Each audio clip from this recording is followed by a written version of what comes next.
झालेले आहे 15,631 जागा प्लस ज्या की SRPF चालकचा एक विषय होता की आतापर्यंत चालकची भरती होत नव्हती.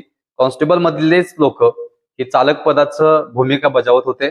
म्हणजे कॉन्स्टेबल झालेला SRPFचा जवान हा चालक सुद्धा म्हणून काम करत होता. सो अशा पद्धतीनं तिकडे चालकला गेल्यानंतर जे काही गटामध्ये असलेला ताफा आहे वाहनांचा तो हँडल करता करता मग इकडे जवान कमी पडायला लागले आणि मग ही बाब डिपार्टमेंटच्या लक्षात आली. ह्याच्या आधी होती पण त्याचे स्पेसिफिक नियम वगैरे काही नाही आहेत SRPF चालकसाठी.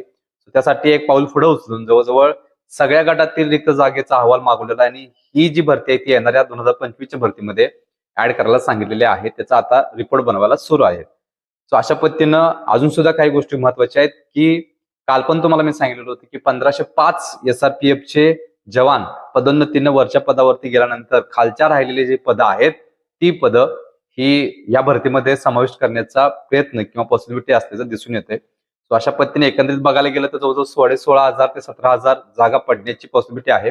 15,631 जागा ह्या अनाउन्समेंट झाल्या. त्याच्या आधी 2024 मध्ये लक्ष होतं 9,000 जागेचं. आताचे मुख्यमंत्री आणि गृहराज्यमंत्री यांच्या डोक्यात तो प्लॅन होता पण नंतर 14,114 गेले आणि मग परत 15,631 प्लस SRPF